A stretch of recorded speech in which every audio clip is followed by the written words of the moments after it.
our faces on this or not? I don't know. I keep refreshing, so as soon as I see it.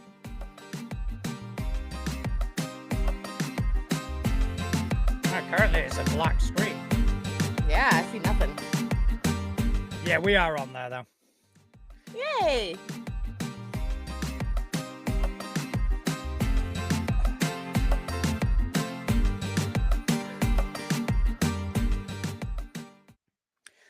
Welcome, everybody, to Too Legit to Crit, a tabletop role-playing podcast made for people who always turn up to their sessions. I think I do. That was a joke. I know. In reference to last week. Oh, last week. Oh my God. Yeah. Yeah. Apologies, everyone, for not being present last week. Yeah. Something happened at work, and I had to stay late. Not your fault, though. It was too short notice to rearrange everything. Yeah. We missed you guys, though. We will discuss a backup plan. Yes. Yeah. Seriously. Yeah. Because even though I can't log in, I could probably log into producer mode and I'd just be there going, play and stop. Watch Atlas wreak havoc. You do, yeah. I mean, look, the amount of times I say the word cunt on this show and we're still going. So I don't think there's much you can do. I don't think there's much that you are going to be able to do. You don't underestimate me, though. I am amazing at ruining plans. Pretty phenomenal at it, actually. Nah, I mean, I'm not worried. You know, if my livelihood depended on this, you know, I'd show a bit more concern. A little bit more iffy, but this is something I do. This is something we do because we fucking want to, and we love gaming, and we love gaming. We love speaking to you. We don't really give a shit about algorithms, so fuck that. Yeah, no, I still see every now and then algorithm posts on social media, and I'm just like, I think my people are gonna find me. They'll just find me. I mean, I've decided I'm no longer gonna use euphemisms. Because that is the thing that's most annoyed me about this whole social media presence. Yeah, is that I can't be I'm a very, very filthy spoken and very direct sort of individual, and the fact that I've had to go unalive, no, fuck that, I'm gonna start saying those words. I'm gonna fuck up my algorithm so you don't have to. It's gonna be good. Look forward to it. It'll be fine. It'll be entertaining. We're naturally us. We love our viewers and our listeners to be naturally them. That's where we get the most fun, and that's what this is about, is fun. Because, or as we'll talk about later, the most tingles. I didn't think about that I didn't think about that when I write the question of the week. You didn't think about the word tingles. No, I was like, what makes you all tingly inside? I'm like, ah, shit. What warms up your nether regions? Yeah, but that's, I mean, prime example. We're just gonna keep on being us. Y'all keep on being y'all. It'll be fine. I mean, this show has had multiple sort of iterations and sort of directions that we've tried, that we've attempted, both with yourself and when Justin was not AWOL. Yeah. And I think the times that we've had the most fun is where we've just gone, you know what, fuck it, we're gonna do whatever we want. Absolutely. Like, people, I've actually been asked, like, so what's the show about? I'm like, it's about gaming. Like, well, what about it? I'm like, yes. Like, if you like gaming, come hang out with us. Come hang out. Like, it's our love letter to this hobby. Yeah, and to the community around us. We love you guys. Yeah. And I'm sorry, I don't know if y'all can hear. I don't know how good my headphones are. My village fire alarm is going off, so I hear the Silent Hill alarm going off. I can hear it in the background. I can very softly hear it. If everyone is listening and freaking out, it's me. Okay, it's nothing's wrong. It's Silent Hill in my village. It's fine. All right. Once Atlas's walls start turning orange, then we'll be concerned. Then it'll be like, and if they start flickering orange, that's when we kind of go, yeah, Atlas, maybe that alarm wasn't bullshit. Maybe the smoke is coming out of the bottom of my door. But I mean, I'm hoping by then you'd have had the good sense to get the fuck out of the house. You would think. I just got new do something. I just got new headphones. Because these are heavy. These are super heavy. They're the Corsair. I don't remember what they're called. I love them. They're great for gaming. They're great for this. But just for around the house or watching my anime or whatever on my phone, I wanted something lighter, so I got a lighter pair. But I didn't realize these are not noise canceling, so I put those suckers in, and like I was walking down the stairs, and I guess someone had rang my doorbell, and I didn't hear the doorbell or Bella, so I just look up and I'm like, oh my god, there's someone at my door. So you'd think I would have the wherewithal to get out there's fire as long as my headphones aren't on. Yeah, these aren't noise cancelling. These are I can't remember the brand. I know they're stupidly expensive that I got for a really good fucking price. I will only buy something if it's on sale. I'm not gonna lie. These are the Steel Series something or other. Oh yeah, okay. But yeah, they were like reduced to, I think they were down from 150 to 7. They were literally 50% off. It's like, that's smart. Yeah, that's my new headphone. That's what it was. It was literally on sale, and I'm like, I don't know if I can turn that down. So yeah, I am a sucker for a sale, especially when it comes to RPGs. Games. Yeah, I was just about to say, like, I know I will not play a game, but if it's on sale and it's pretty, oh, I'm such a basic bitch. If it is pretty, I couldn't remember the name of a game a couple weeks ago. And of course, now it's left me. It's like Yazbaz Bed and Breakfast. I don't know. It was something. Yazbaz Bed and Breakfast. It was something. It was really, really cute, but I can't even remember it. Hey, let me see if I can pull it up super quick. But I finally remembered it, and the only reason I want it, I'll never play it. I know that. Well, I might do a one shot, but I wanted it because it's pretty. Like it's pretty. No, I get that. It's like, but I think you can't buy it right now because they're in that in between stage before they finish the Kickstarter. Yeah. And so it's like I'm waiting for them to come out in print, and yeah. Well, now you're just prompting me to have a look at Humble Bundle, to be honest. Oh. Okay, so really nothing. Nothing? Nothing. Oh man. Okay. Well, speaking of nothing, please tell me your gaming week hasn't been full of nothing. Did you get any gaming in? No, I got some gaming in. It's been 2 weeks actually, right? It's been 2 weeks. So we had a session of Fabula Ultima, which we kind of carried on. Couch is like the newest part of the adventure. Cool. And yeah, that game is just.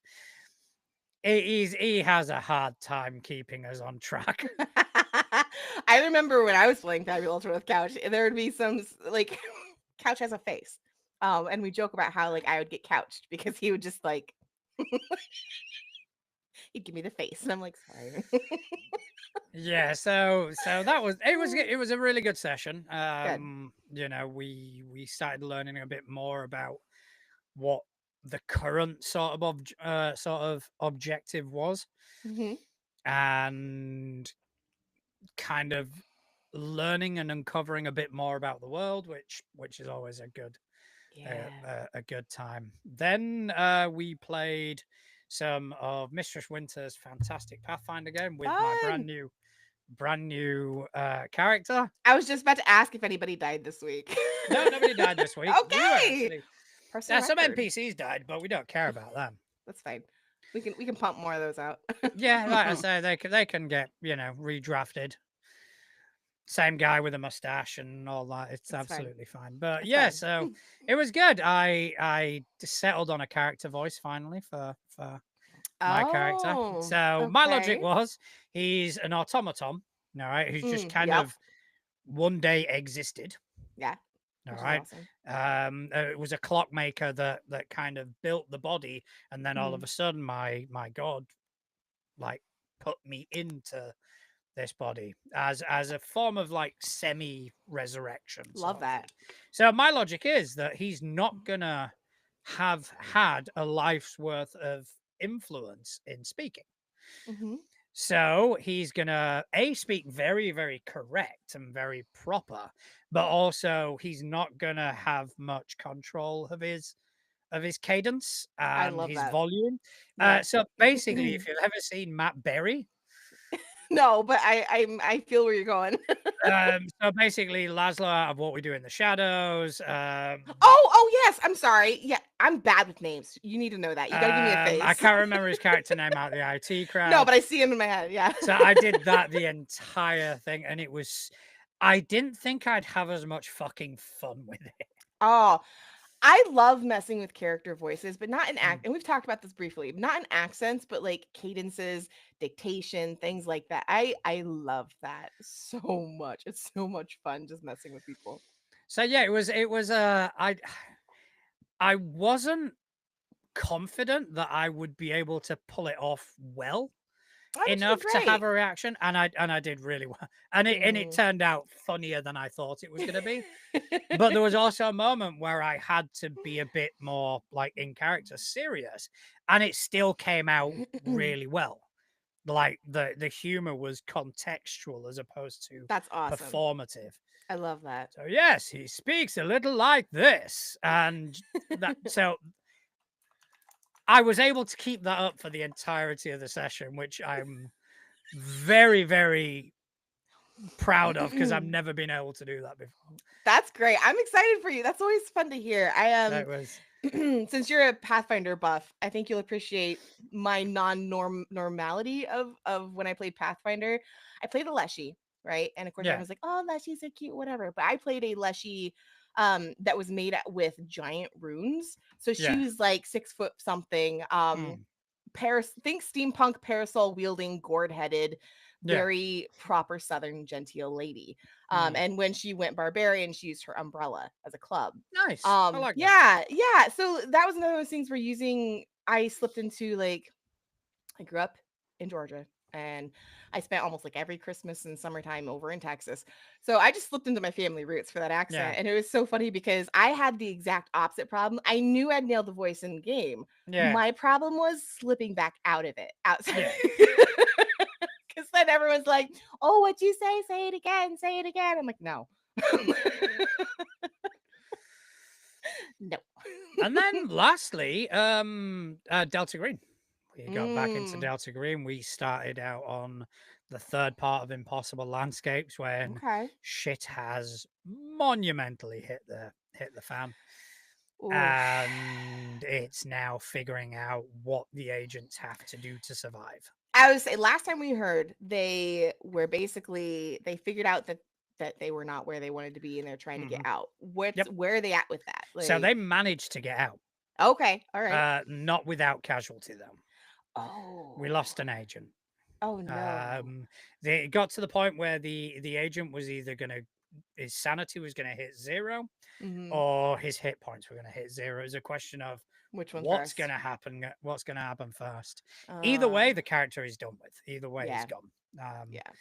Did the player have a preference, or did the player just kind of like, whatever happens? There was whatever happens. I love that. And it turned out to be the hit points. He died before losing his sanity. Well, that could be a good thing. Like, in Delta Green, it's the preferred option. I feel like I'd rather die. That sounds horrible.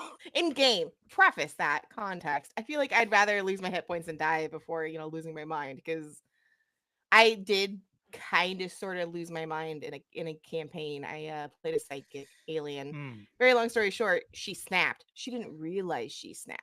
So she actually created the big bad evil guy of the campaign without realizing it. So it was those things where I'm like, that hurt so bad. As a player, I'm like, no, my baby, she would never. I'm like, oh no, that actually checks out. That makes sense. Like, oh no. Yeah, as much as I don't give a shit about algorithm, I'm still very careful when I start talking too deeply about Delta Green, because it does. It contains some subject matter which are definitely triggering. One of the characters in a previous game, he got to a point where I kind of had to give them an impossible choice.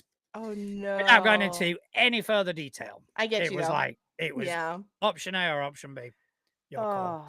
And it's a harrowing game. It's not an easy game to kind of wrap your head around. Even if you do try and sanitize it, it's still rough. Yeah.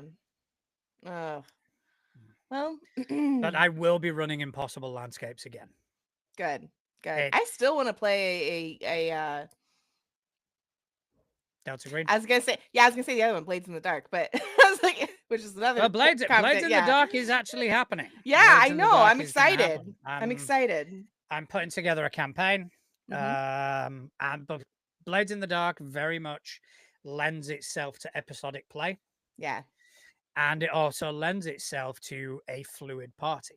Yeah, which is awesome because like I always want to play games, but people like will put on like casting calls. I'm not a performer. I just want to play the game.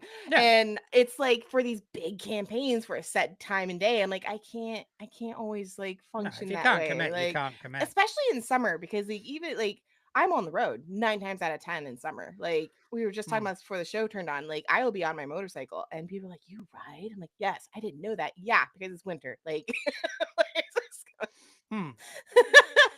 but yeah, no, I want to play Delta Green because I think that'd be fun to play the sanity like countdown. I guess clock, whatever. Yeah, it's a good system. I thoroughly enjoy it. But Blades in the Dark is going to happen, and because it's very fluid in terms of sessions and people. I mean, you can have a character and just kind of go, "Can I bring in another one?" That's awesome. Because you are playing as a gang. Yeah, it's from and what I've heard, it's very grows. What the fuck? So you're very something. It's very something indeed. I don't know. I can't read your mind. Shadowrun. Jesus. Where you're kind of playing like a crew, but the crew can kind of pop on and off as they want. Yeah. Yeah. So I mean, one of the players in the last one I ran, he at the end of a session you can indulge in your vice, which reduces your stress levels. If you overindulge, you go on a bender. So if you reduce more stress than you actually have, you overindulge, and you can pick what happens. He goes, I'll probably disappear for a few months. Like, yeah, fair enough. Okay. And he can bring in another character, and even he can pick and choose what character he wants to use. That's fantastic. So do you do pre-gens or they build their own characters? No, they build their own characters. Cool. Build their own characters. It is very much, it's very straightforward, the character building. You know, it's skill based. You don't have to worry about gear. You pick one ability. And that's it. So I can be a bedazzled pink Spider Woman, is what you're telling me. You can. I will allow it. Don't tell me that. I will allow it. And, it's because you can play with, well, technically, like an infinite number of players. Yeah, that's fair. The way it's designed is if two people have the same class, it doesn't make a difference. It's not about party balance or anything like that. That's cool. Things are designed to overlap. That's cool. I like that. Yeah, I think you guys will enjoy it. I'm sure we will. Party balance is a frustrating thing for me because so I played last 2 weeks I've played my 2 level up campaigns, like IGM'd, and then I played and then I actually had like a mini session with Sammy, actually, who's in the chat. Who just in the chat said, like, that was me with Connell yesterday. I have an idea. We did like a mini Mutants Masterminds. All 3 of us were available. And we we're like, hey, we have time. Let's sit down and flesh out these characters. And it was basically just a bunch of role playing. It was a lot of fun. But like overlapping is such a flipping headache to me because my players worry so hard about it, and none of them, like, I know I'm a baby GM, right? So when I say I've got this, most of them are like, yeah, but I'm like, okay. I've had the same problem. Yeah, it's like just let me deal with it. Like trust me when I say I have this under control. And so like it never happens. And I'm in the situation where it's like sometimes my players forget to just play the game. And I have a new campaign I'm getting ready to launch when I'm done with this storyline, which is coming up pretty soon. I'm gonna be playing Household, and I asked my players, I was like, what kind of characters do you want to play? And they're like, well, what do you mean? That's such a broad question. And I'm like, yeah. What kind of character do you want to play? Tell me what kind of person, what kind of character you want to be. They're like, well, what kind of class, what kind of whatever. I'm like, we're not talking classes. Like, just tell me what you want to play. Yeah. And that baffled one of my players so hard. Because he's much older than me. He's not old, but he's just much older than me. And he's been playing TTRPGs probably before I was born, if we're being honest. And that was such a challenge for him, but I think in the end he ended up liking it because it really did kind of bust down that wall of traditional play where he's like, and he gave me the most random answer that I think he was partially being sassy, But when I came back, I was like, okay, great, that works. He was like, wait, what? But I think that is the D&Dification of this hobby. Yeah. Everything that you've just mentioned, whether it's party balance or whether it's, oh yeah, I'm going to be this class. It's like, no, slow the fuck down. We'll get to classes. Right. And you know what's funny is you say that, but he actually doesn't play D&D. He's vehemently against it. So like it's been an interesting journey. I think my campaign is definitely coming to an end for multiple reasons. But yeah, that was pretty much my thing. And then the other campaign is wonderful. Like there's not much to say. It's wonderful. We got to our big Storm Shield city. Like our teenagers, they're 17, 18. We're in Rivermill, which is like this little river like village in the middle of nowhere for forever. And then they just got to this huge like castle city coastline thing. So watching all the players and the characters do this like kind of shock system of like, oh, like we have speakerphones in the city. What's really just it's mages like poking sticks and making magic come out of it, to be speakers. But they've never seen anything like that before. So it's been really fun kind of playing a younger, inexperienced character. Because again, it brings out that whole like don't play your class, don't play your whatever, play your character. Yeah. And that's been fun. That's been a lot of fun. So, but yeah, no, I'm looking forward to playing Household. I'm looking forward to playing a bunch of things. But that was my gaming week 2 weeks. Good. Sounds good. Yeah, it's just pretty sturdy. Nothing's been too crazy in my life. It's been chill, which is nice. Yeah, I've just had a lot of work on, and like a lot of sort of personal like, things to do, not responsibilities, personal fun things to do. I've been spending a lot of time with the kids, a lot of time with the partner. Just I don't have kids, kind of but staying away from a screen and just focusing on the now and all that. I've been doing a lot of artwork. I'm doing a lot of campaign art, but then like it's so funny. I spend like spending a lot of time with the kids. Same. I don't have kids, but Connell has a kid who has friends, and I feel like the last several weekends I've just been out with the boys. Like it's kind of like it's been great. I love it. Speaking of artwork, oh Jesus.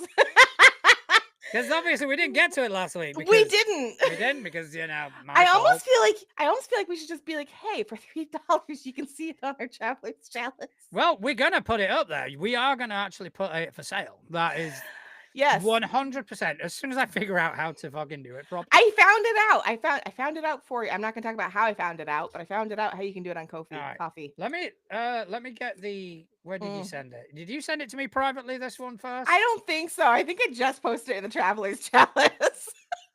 I thought you sent it to me private. Maybe not. I was going to. Talk about it. Let me bring up the chalice, and I will put it on this screen. To preface this to any new listeners or viewers, you vamp. I'm working on. Yeah. I got this. We joked about doing feet pics for extra money because the economy is shit right now. So we're like, we got to make money. Feet pics. I'm like, yeah, I've joked about doing fantasy roleplay feet pics, but that's a lot of time and effort. So I might just draw them. And John goes like, I just watched You, by the way. Have you seen You in Netflix? The main character's name is Joe. I've been yelling at my TV all weekend. Joe. No, I've not seen it. But John was like, no, Alex, you should really do that. You can make a profit. I'm like, I'm not doing that. So as a joke in the Traveler's Chalice, I was like, all right, y'all decide if I'm going to do a fantasy foot pick, what is going to be? And I was like, orc. And I did it. I did it as a joke. I may have made a couple more. As Connell points out, which one? There's so many she's made. There's 2. I've made 2, dear. I've only seen the orc one. And I think the orc one. Like the joke of the feet, the kink aside, this is a really good bit of work. Thank you. This is like the joke aside is is done. I'm happy with, but the fucking the quality of this, I think it's phenomenal. Thanks. I guess it's you know what it is. I am so strictly adhering to styles. Like throughout my entire art career, gaming, when I get commissions for DMs for like games, I'm always like, okay, what kind of style do you like? So I try to mimic my art to a certain style that people like for their games. So for this one, it was a joke. I gave 0 shits about it. So I just did my own thing. And what's really funny about this is that I have incorporated this style into my actual like game art now. So in this joke, I have now actually been able to hone in coloring and lighting skills that I'm like, this is. I think it's a great. You guys, are we ready to? Are we ready for this? Are we ready? Yeah, but we're not leaving it up. We're just gonna blip it up and blip it down. I'm gonna leave it up, and we're gonna critique it for a moment. We're just gonna kind of look into it and discuss it for a moment, and then we're gonna tell everyone buckle up. Here we go. Where they will be able to buy it. I mean, you put it up too long, they're just gonna screenshot it. See, there we go. All right, there we go. That is some phenomenal fucking work. I like the flower, the dandelion, from the field. But I mean, even the background, the sort of simplicity of it, and how it effective and how it kind of draws your eye into the central point of the feet. I think it is really good from an artistic point of view. And I guess someone's watching that and they're massively erect at this point. Probably. And if you are, I take commissions. All right. Yeah, so we are going to put that up for sale. Yeah. We'll put it up for sale. And Connell in the chat has just added, and how well done her nails are. Listen, just because you're an orc doesn't mean you don't have good pedicure, manicure skills. Like, orcs are people too. That. There is a logic to that. So yeah, this is going to go up for sale. We haven't decided on a price yet, but we will. And then if you want any more, Atlas. Yeah, my commission information is in all of my bios and all of my social media. No, well done though. Yeah, I'm not going to say whether I will or will not continue this side hustle. If I do, and that is your thing, I'm sure you will find me anyways. But I'm not admitting neither here nor there whether I am or am not. So on Threads, Atlas like the Titan, Ursa like the bear. So wherever Threads, Blue Sky, you can find out. I'm gonna have to charge more for the feet pics though. Yeah, people. Yeah. That's the whole point. I've been looking into it. I just need to buy a pommel stone and we're good to go for mine. You don't though. Trust me, you don't. Like the stuff people buy. Yeah, there's like a dirty sock subgenre that people are into. Yeah, I saw one the other day where someone was like writing somebody's name on some used gym socks and putting them in a Ziploc bag and sending them. I'm not going to yuck someone's yum. Yeah. If anybody wants a pair of my gym socks. There we go. Spanish dirty gym socks. Spanish. Worn while you're playing game. Yeah. Authentic Spanish game socks. It's like the gamer bathwater. Jesus fuck.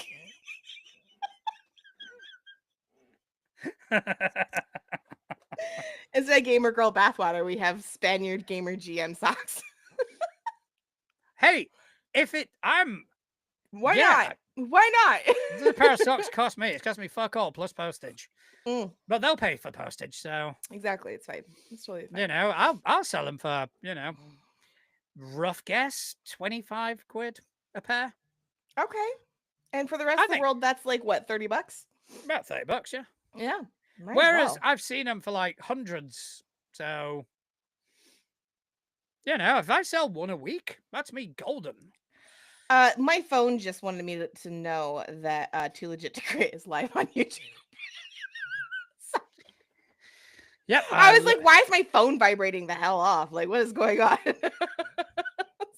got excited. Got excited about the Spaniards, the Spanish. Yeah. Socks. Yeah. Oh, sí, señor. There's that algorithm again. Yeah, there we go.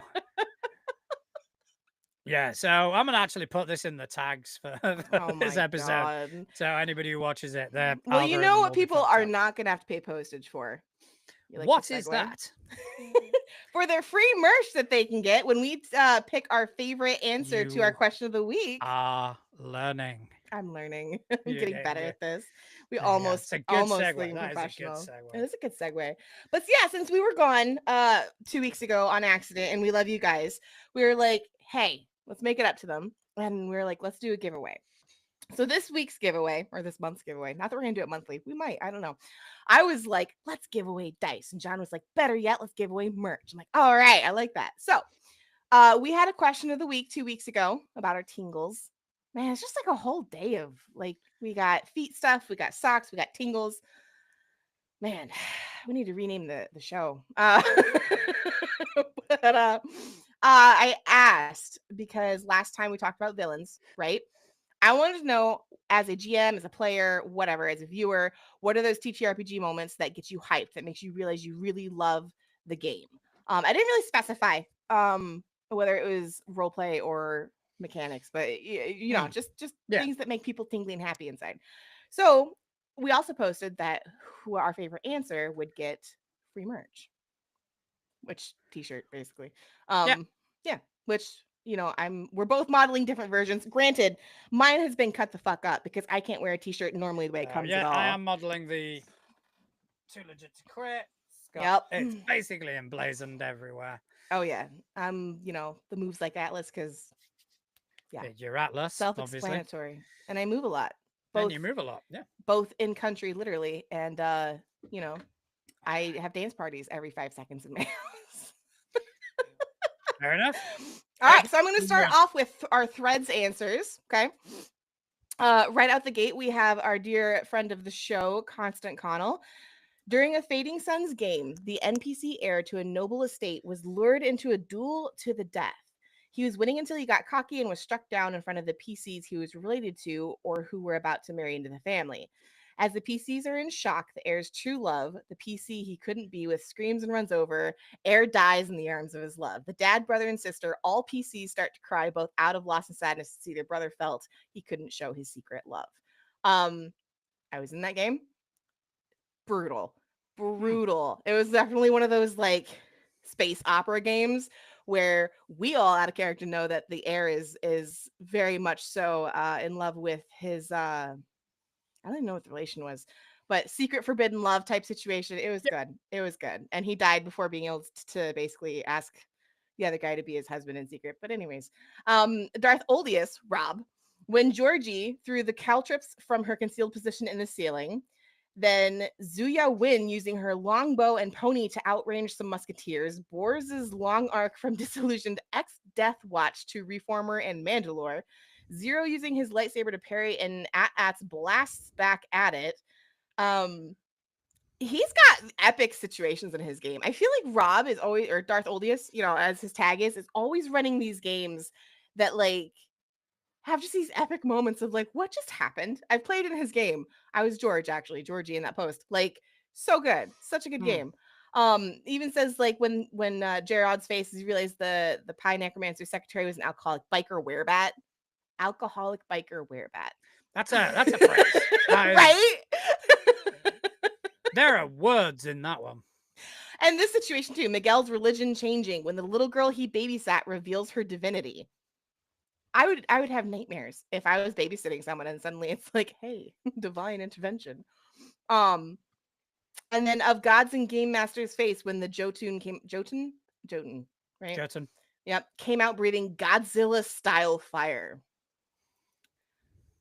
These are epic moments, guys. Like, I love when people get excited about their game and talk about their game and share these epic moments. It's so good. And then I don't want to blast too past through these. If you want to comment on them, John, go for it. I'm enjoying listening to them. Yeah. I am trying to find, because I don't want to use my phone, but I'm going to have to because I want to see what you're. Yeah, I was gonna put it on our thing, but to be honest, I ended up just pulling up my thread because there's so many of them that I was like, I'm just gonna read straight off of our answers. Yeah, and it's gonna help if I've actually got them written down so we can pick a winner. Yeah, right. So. Slightly.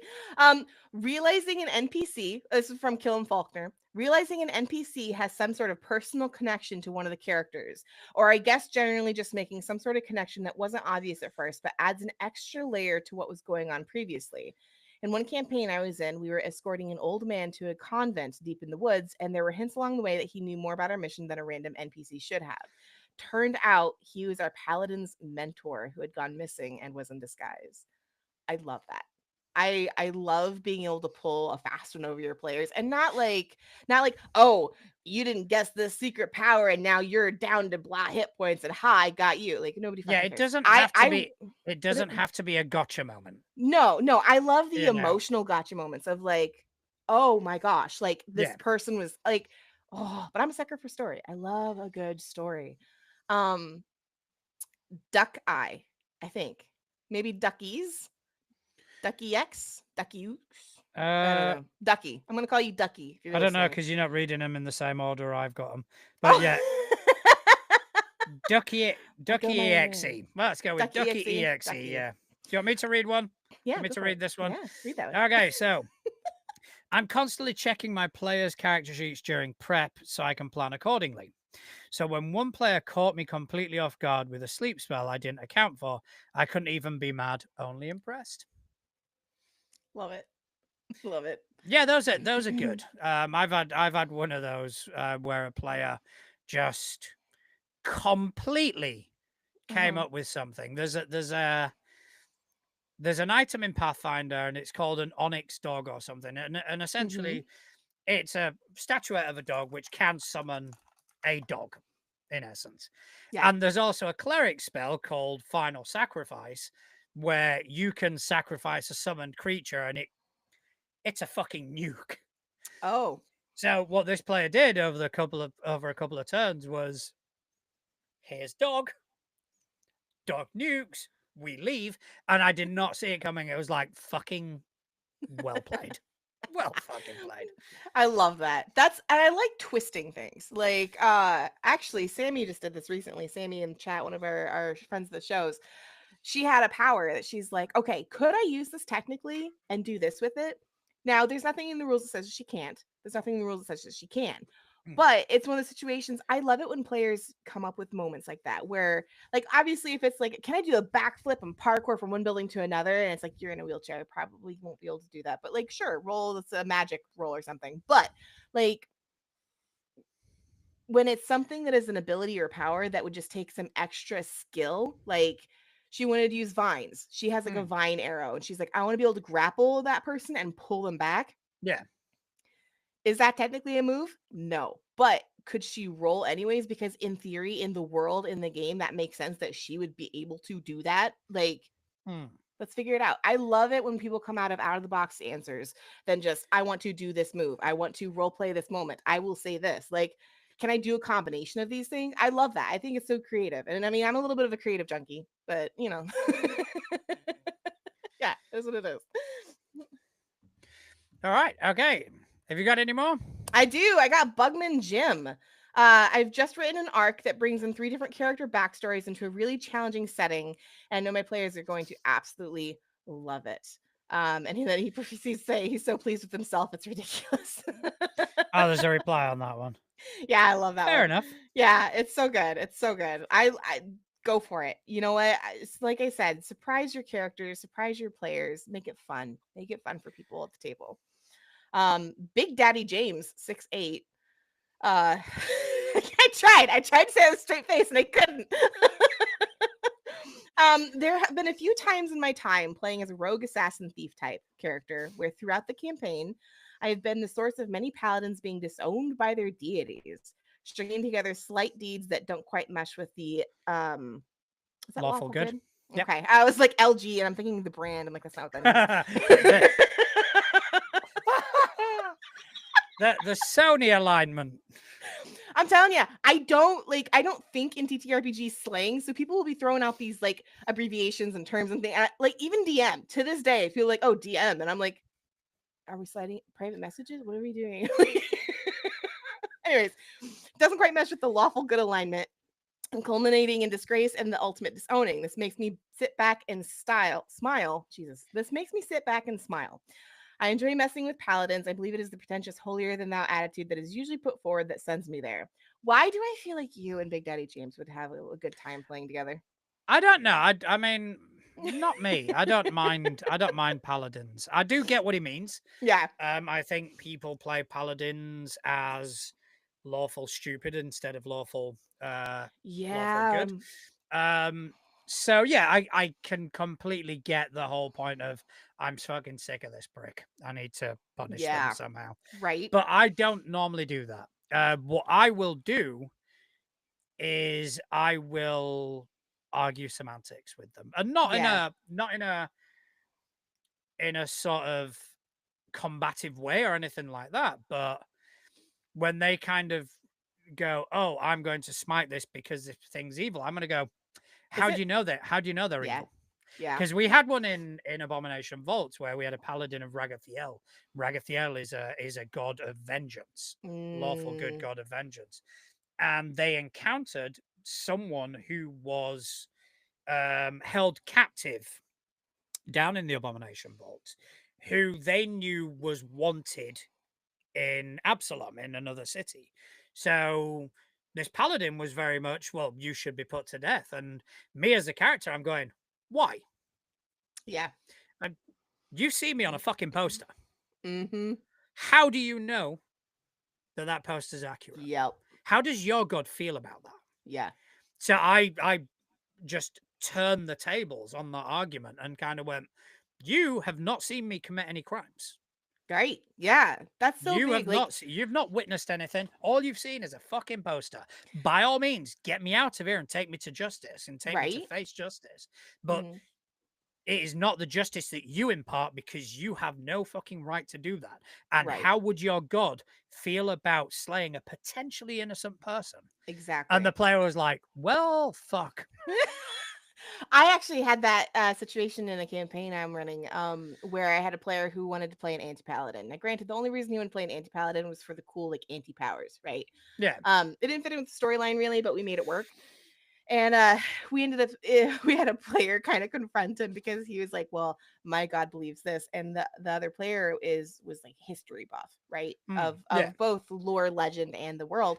And he goes, is he though? Like, is your god really about that? Because I feel like you just kind of fucked up. And it was so interesting watching those two kind of go back and forth on it, because it did. The guy playing the paladin ended up being like, maybe I need to switch my alignment. We're like, yeah, maybe. Maybe, yeah, that may be a good idea. Might be a good idea. But yeah, so where was I? All right, Corey Painter. Did you want to read one? Yeah, I can read Corey Painter. Yeah, go for it. Okay. Yeah. Okay, so the enemy ships were defeated. No, I jumped far ahead. But anyway. You did. So I love a big reveal, and I've done a lot of that. I've done a lot that got a good reaction, but my favorite moment of players realizing what I had set up is pretty wild. I didn't want your standard cannons for ship combat. I homebrewed some battle cones that, when used to cast spells through, they become huge explosive versions. Silly, but I worked out a somewhat throwaway explanation. They were fighting two enemy ships and hostile but neutral dragon turtle. There was ship jumping, and it was a big set piece. The enemy ships were defeated, but they were battling the dragon turtle and not steering well, and they got caught up in a reef with a really large sandbar. The NPC on deck that works on the cones messed with one and expanded it, and we shoved the Dragonborn fighter through. He came out huge, and the Dragon Turtle came onto the sandbar, and we had a launch battle. Just stupid fun for the sake of fun. I love that so hard. I love that. I feel like that's a perfect example of literally what we talk about like, you know, adapt to your players, adapt to your fun. Like, yes, tell your story, and I get that as a GM, like, you are running the game, but like, whoever came up with the idea of like shoving the dragonborn fighter in that cannon, I love it. That's fantastic. Absolutely. Oh man, is that it? I don't know. That is it for threads, I do believe. I'm just checking your blue sky. Oh, I do have one more. I have one more on threads. So Braden Kincaid. Here we go. I had a player who became furious with the gods, became the D&D equivalent of an atheist. His disdain. I can't English today, y'all. Or ever. His disdain became so great, he ended up getting hardcore resistances to all things divine. We ended up facing an avatar of the god of death who opened combat by hitting him with a massive level 9 divine spell that had zero chance of getting past his spell resistance. He just grinned and said no. It was the first time the ability came into play after so much planning, and it felt amazing. You know, as much as like, you know, I don't want to min max anything, and I'm not like a big stats player. I do have I have that goal slightly with one of my characters I'm playing right now, where like I am so looking forward to her leveling up with her Yeah. I think it's Dispel. Um, where like she's not the kind of character to be like, oh, flashy, wow, I cast this, I cast that. All of her actual magic abilities are kind of responsive. Yeah. It's like she very much so in every single episode is like, please stop, please stop, please stop. They don't stop, and then she ends up And then accidentally blowing a she hole has through to. them. Yeah, like, and she doesn't know how she's doing it either. It's just like, oh, there goes someone's spine. But like, I'm very much looking forward to the day where like someone comes at her and she's just like, no, like just no. But Okay, yeah. I do see that you've got a couple on Blue Sky. I do, yes. Go for it. Okay, so this is from Fia Cohen's has a prop. They say that new players' aha moments about TTRPGs. Those moments when they realize they can try anything or have their first big character development moments, even their first crit successful or not. That's so wholesome. I love that. I love that a lot. Yeah, I like that one. Mm-hmm. Then we've got Aspen, who is aspen.awoomonster. Sorry, that name. I love it. Says that last week my players turned an interaction ordering food into the absolute silliest experience. We were all dying laughing. It wasn't intense or deeply story. It drove character development, and we all had a good time. And then, on intense storytelling aspect, I had a character death in the story that made the entire party cry. And the death affected them for days to follow. It means something to me that I can tell a story that has an impact on people. Oh, okay, Blue Sky. Like, man. Blue Sky bringing it. Blue Oh, Sky one bringing more. it. There's one more. I got quoted on Threads. I forgot about this. I did see it. I've got one more after this as well. So okay. Hang on. Hang on. You know, I'm gonna have to put it in the big screen. I'm getting to that age. do you want me to read this one while you're doing that? Yes. Yep. Okay, this is from our very own Couch. This is over in the Discord. He says, at the end of my session of one of my games, the players had just got into the final battle and all their hatred for what the villain had done had come out, and they were all giving it 100% into teamwork and battle. They take down the villain after a drawn-out battle using a specially designed weapon that harnesses hatred to make that weapon work better. My weapon. She goes down and they celebrate. I have her death scene be one where she integrates into another world with the brother she was trying to save. When everyone thought things were done, I bring back a side monster they had thought there was a throwaway that takes the item they were after and teleports them to another place. That ending and their reaction to shit going south made me smile for a few days after. Aww. I love that. And then the last one is from I'm so sorry, Rosa Tears, Rosa Tires. Rosatas, I think. Oh, that makes so much more sense. There we go, Rosatas. It's always though, oh, I'm genuinely feeling moments for me. Like during episode 4 of Camp Metaview, I described Chloe making a small gesture in memorial to someone who died during our adventure. Very briefly and simply. I was taken aback and surprised that the fact I started crying. When you make yourself cry. It's true though. It's true. Yeah. Like I've had moments in game where like it's fine, everything's fine, everything's fine. Why am I crying? Like I mean, I've got one of those. It was the final session of my homebrew.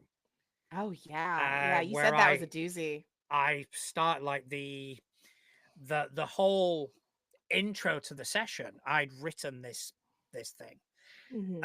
Which I'd intended to go with music, but that didn't work out due to technical reasons. But still, basically, what this was a call to action. It was they were going up against the armies of the big bad, and I didn't want to run it as combat because they're like level 20 at this point, and and it was an army. I would need an army to even challenge them, but that's what I did. It was you begin fighting, and at first you are mowing through the opposition, but they begin to get the better of you just through sheer numbers alone.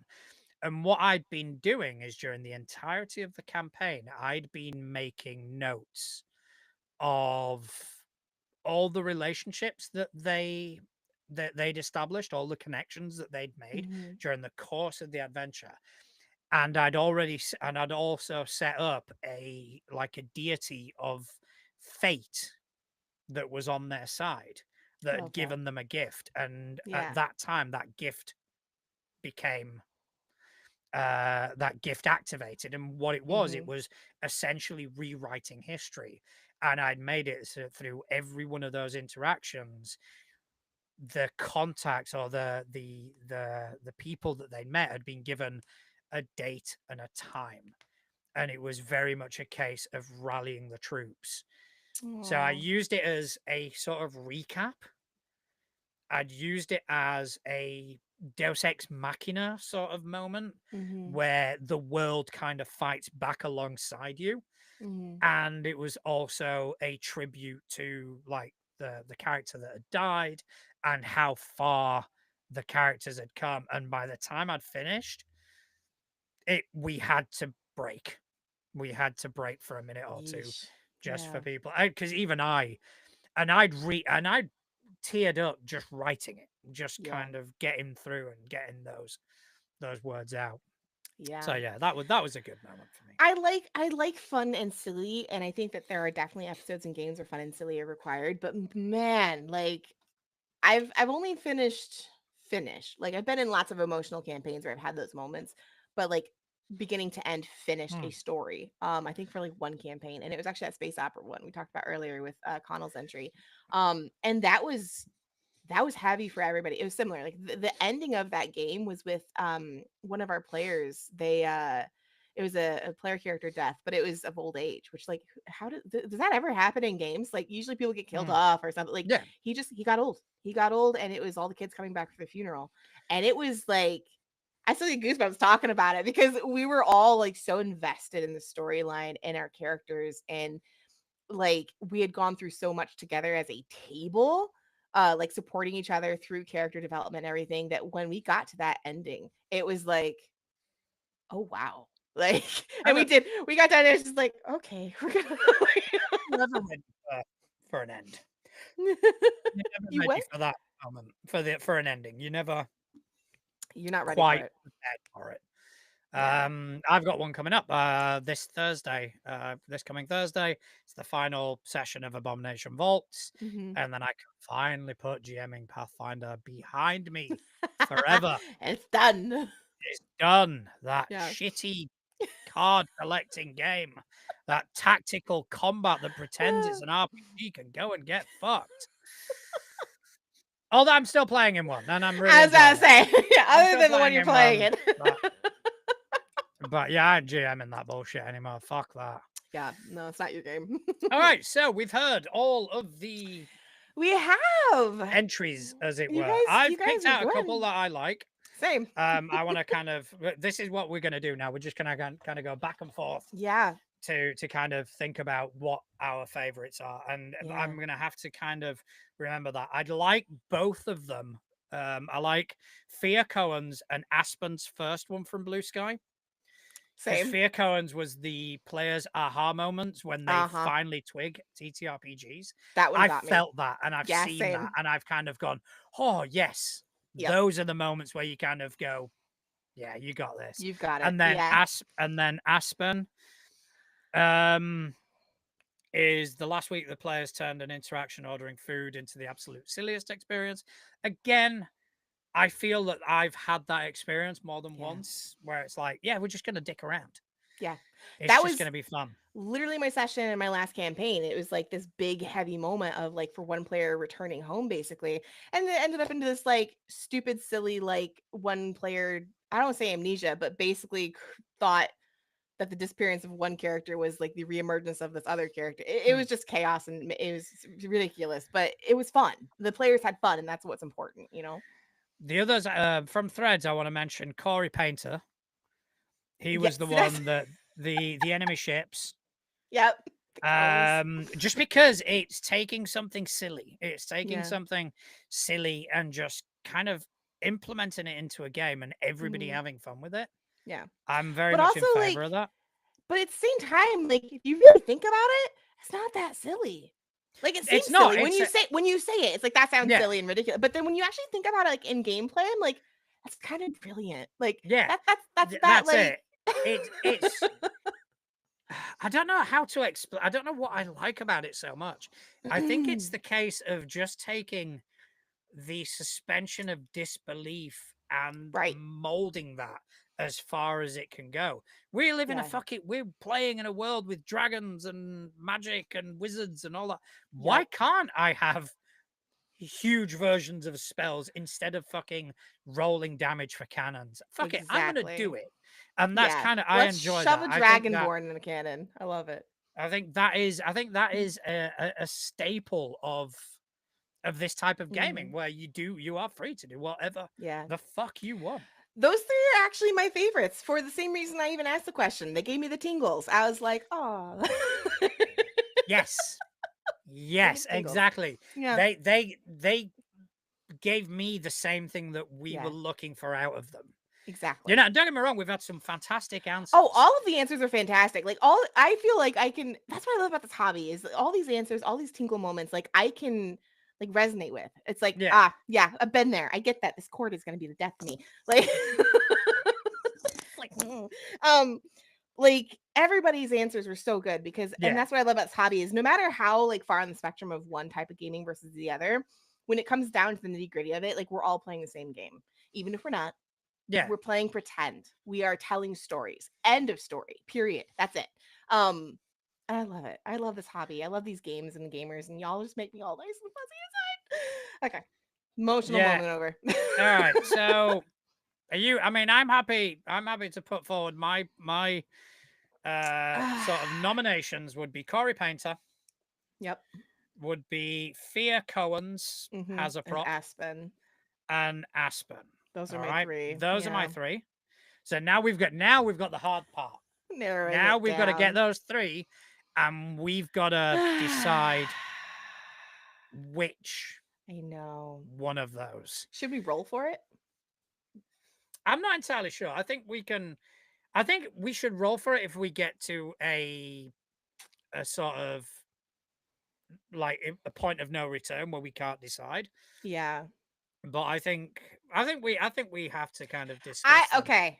I'm gonna okay, so you kind of like we went through the basic whys of all three, which is funny. I just would like to point out, I think it's very funny. Like you and I are so similar, and when we're not, we're very much so not. But I like that we picked literally the same three. We were like, oh yeah, no. Yeah. I like all three of them for different reasons. I like the detail and the creativity of Corey Painter's answer. That's brilliant. I love it. That hits that creative tingle where I'm like, yes, like, yeah, brilliant, outside of the box. Aspen is so relatable. I love it. I love the adaptability of silly and serious. The fact that you can appreciate both sides. It's not, oh, my games have to be lighthearted, or oh, my games have to be epic saga. It's the duality of both. Like I think that's super important as a GM and a player. Yeah. But to be honest, Fear Cohen's, I don't know. That one for me, I feel like it's such a short answer, but it's kind of the core of I think what's so important, at least to me in this hobby, is watching my players or other players that I'm playing with that I've never played before, like have that moment of like, oh, like that moment of themselves. Like I love that his tingle moment, as we're calling it, is someone else's tingle moment. Like watching the fire spread from player to player of like, I love this game. That means a lot to me. So I would probably from like, he would be my top. He, she, I don't know. I think it's he. Okay, so we're gonna go with they just to make sure. They. They. Okay, so I think I'm torn between Corey and Cohen. Yeah. Don't get me wrong, I like Aspen's answer. I really do. I just kind of like those two a tiny bit better. Now for me, it's do I go with the specificity of Corey, where it's like I like this because this thing happened and this is what I did and we had fun with this, right? Or do I like the sort of like the more open nature of Cohen's going? It is this aspect, this aspect which is recurrent, which happens so many times.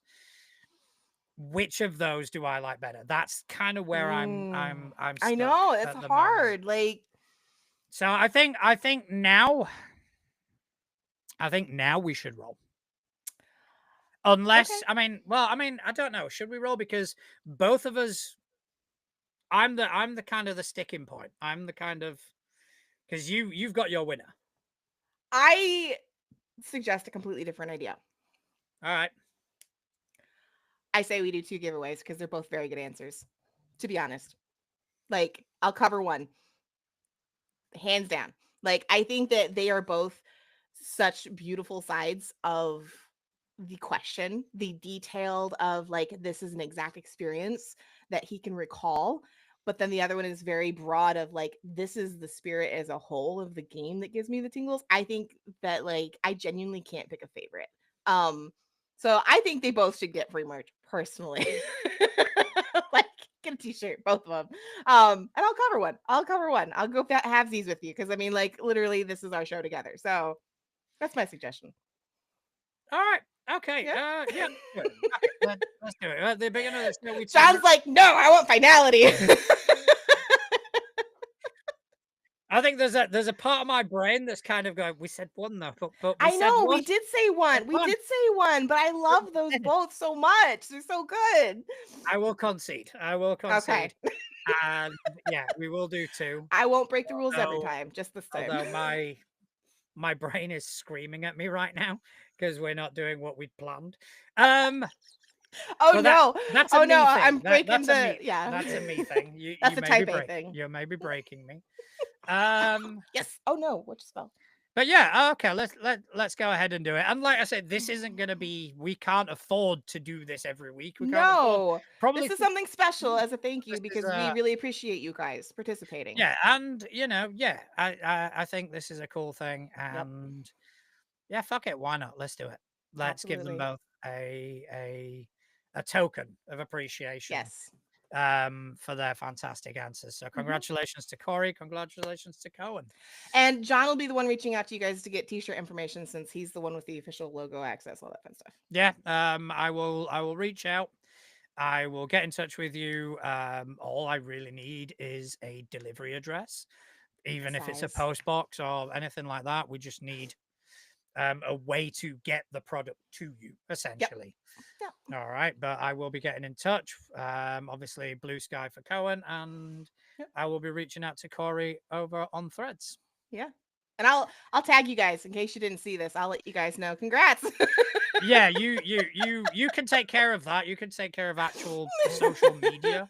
And I will be getting in touch and messaging them. Sounds good. Well, thank you, guys. Everybody who answered that question. Seriously, love it.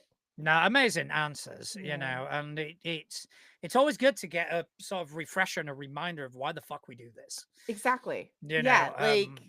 This hobby is not one that's not involved. It is one that can get tiring, and it can sort of, produce burnout, whether it's as a player or as a GM and this, that, and the other.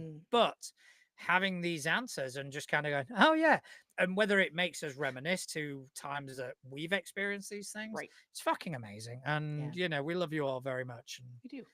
Just for kind of participating and having fun with us. It's a lot of fun.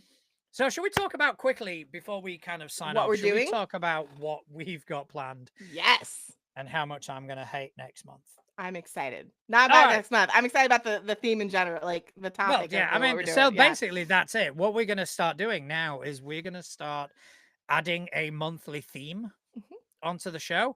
Not much is going to change in terms of the structure. We're still going to do the question. We're still going to do the how was your week? We're still going to do John's junk because everybody loves John's junk. With an occasional Atlas derailment.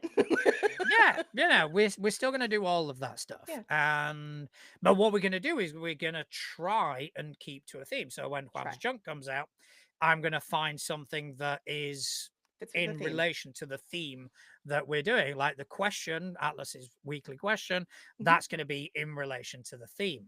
And if that theme produces discussion and produces some potential learning for both of us in the whatever the theme is, then fuck it, let's go ahead and do it. So I think theme wise, because It's the one I want to get out the fucking way because I'm going to hate everything about it.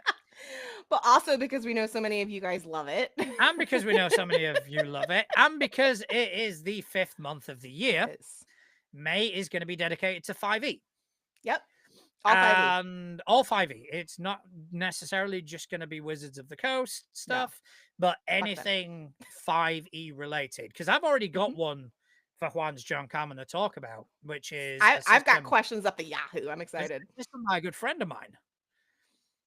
Which is actually not very many people are going to hear this system and kind of go, "Oh, that's something new I've never heard of." It's quite a big you know, he brought it out a few years ago. It is 5e related, and yeah, David. No, sorry, David. Every time, that was weird. Yeah, fuck me. Every time it kind of comes up, and because he's David in the chat, I just instinctively go, David. Oh no, that's Connell. Yes, I'll do that sometimes because a lot of his in real life friends will be like, Dave. He's never Dave to me. I'll be like, Connell. All of his online friends, it's Connell. Now, I do apologize, Connell. But yes, the monk is different. It's the same, though. It's the same. Different, but the same. It's the same. Somewhere Justin is twitching. He can twitch his way the fuck back here, then. Right? You know, I don't give a shit. Justin, fuck you for not coming back. Yeah, we miss you, jerk. Yeah, get back here, you arsehole. Plus, we're going to talk about your one system. Yeah, right? What a month for him to come back on. Yeah, exactly. Come and bore us with D&D bullshit that nobody cares about. Hey, I care. I'm really fucking down. Exactly. We got 2 sides of the coin. The other thing is, a great month. It's annoying because I'm going to have to take D&D off my muted words list. Oh, you are? Oh my God, that's going to be hilarious. And it made something really awkward because I think one of the answers in this week's question was D&D related. Oh, so it just came up as, yeah, you can't see this. It's like, nope, can't. You're going to have to learn to, like, you know, listen to other people. Oh my God. For a month. Just a month. Just for a month. Yeah, I will remove it on the 31st. But we have lots of themes in mind. Like I have some themes in mind. John has some themes in mind. If you guys have theme ideas, shout it out to us. Like YouTube comments, Discord. You guys know where we're at. You know. I mean, we're happy because we kind of started going, okay, is this going to be like a system month or is it going to be which we kind of went back and forth on. It maybe some months we'll dedicate to a system or a grouping of systems. Right. But yeah, we haven't got the entire year planned out. So if you can come up with something and just kind of go, hey, why don't you do this? I'd be like, okay, fair enough. And you know, we'll take a look at it. If it's something we're both interested in, yeah, fuck it, why not? Yeah. We've got ideas, but we want to hear y'all's ideas too. Yeah, hence definitely. The question of the week. All right, so congratulations to our winners of the question of the week. Corey Painter. Again, we will be doing more giveaways down the line, but not right now because obviously it comes at a cost and the economy sucks and we are broke as fuck. So if you want to help us out with that, you can actually go and buy some of our merch. You can go and, you know, subscribe to our $3 a month tier on Ko-fi, which is going to give you access to our Traveler's Chalice Discord channel, in which we do discuss this sort of thing about what we're going to do with themes, and it is very much the behind the scenes of the show. And if not, just come and join us on the Discord. We've got multiple channels to cater for all different sort of interests and needs, and you know, we're a good bunch. You know, we say the C word a lot, but that's just mostly me. Yeah, I was like, he says we, but he means me. Yeah, I mean me. Him, I mean, not but yeah, come and hang out with us. And if not, just find us on social media, tell your friends about us, share us, and you know, let's get a viewership going. But I just want to say a big thank you to everyone in the chat that's come and joined us. It's great to see you. I missed the shit out of you guys last week. I don't like it when we miss weeks. I hate it, but sometimes life finds a way. But also thanks to you, Atlas, for joining me this evening. It's been a pleasure. It's been great to catch up. Do you want to tell people whereabouts they can find you on the internet? Yeah, Instagram, Threads, Blue Sky, Discord. I have my own server, TikTok, whatever. If it exists other than the other place, we don't talk about that. Atlas Ursa, Atlas like the Titan, Ursa like the bear. I don't have my ears on today, but yeah. It's absolutely fine. You've got our cap. You're wearing our merch. That's brilliant. I am. I'm wearing our merch in support of our giveaway today. So yeah. As for me, you can find me pretty much on most of the social media sites again, minus one, which I can't be fucked with. Yeah. Just come along and say hi. I haven't been quite as active lately because I just haven't been bothered. Life. But yeah, just I've got a presence on TikTok, on Instagram, on Facebook, on Blue Sky, on Mastodon, on Threads. Just come and say hi. Just we're not internet weirdos. I mean, we are internet weirdos, but I'm an internet weirdo. We talk to people though. Come and say hi and just tell me something interesting. I mean, I put something out the other day about just tell me something fun that's going on. Yeah. And I just love to hear the shit that you're doing and your games and all that. All right. But other than that, the biggest thank you of all has to go out to everyone who's taken time out of their busy day to listen to two idiots waffle on about tabletop role-playing games. So with that in mind, thank you very much, everyone, and good night. And good night. Meanwhile, I'm going to get it.